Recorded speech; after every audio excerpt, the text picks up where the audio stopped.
দিনের প্রথমার্ধে রাজধানী ঢাকা ও পার্শ্ববর্তী এলাকার আকাশ আংশিক মেঘলা থেকে অস্থায়ীভাবে মেঘলা থাকতে পারে বলে পূর্বাভাস দিয়েছে আবহাওয়া অধিদপ্তর। ফলে সম্ভাবনা রয়েছে হালকা থেকে মাঝারি ধরনের বৃষ্টি কিংবা বজ্রসহ বৃষ্টি হওয়ার। একই সাথে দিনের তাপমাত্রাও খানিকটা কমে গরমের অনুভূতি কমার সম্ভাবনা রয়েছে। ওয়ালটন এখন দেশের সীমানা পেরিয়ে পৌঁছে গিয়েছে 50টিরও বেশি দেশে। ওয়ালটন, ঘরে ঘরে বিশ্বজুড়ে। শনিবার সকাল 7টা থেকে পরবর্তী 6 ঘন্টার জন্য দেওয়া পূর্বাভাসে এমন তথ্য জানানো হয়েছে।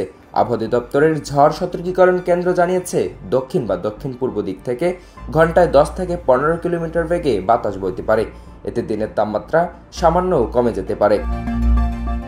পূর্বাভাসে আরও জানানো হয়েছে, আজ সকাল 6টায় ঢাকার তাপমাত্রা রেকর্ড করা হয়েছে 27.1 ডিগ্রি সেলসিয়াস এবং বাতাসের আর্দ্রতার পরিমাণ ছিল 92%।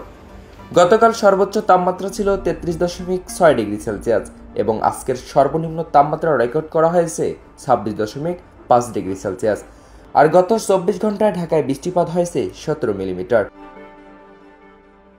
অন্যদিকে গতকাল রাতে আবহাওয়া অধিদপ্তর থেকে প্রকাশিত সারা দেশের সম্ভাব্য পূর্বাভাসে জানানো হয়েছে, আজ ঢাকা, খুলনা, বরিশাল, চট্টগ্রাম ও সিলেট বিভাগের অধিকাংশ স্থানে এবং রংপুর, রাজশাহী, ময়মনসিংহ বিভাগের অনেক জায়গায় দমকা হাওয়া সহ হালকা থেকে মাঝারি ধরনের বৃষ্টি অথবা বজ্রবৃষ্টি হতে পারে।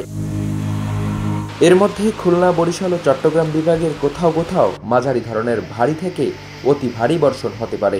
এ সময় সারা দেশে দিন ও রাতের তাপমাত্রা প্রায় অপরিবর্তিত থাকবে বলেও জানিয়েছে আবহাওয়া অধিদপ্তর।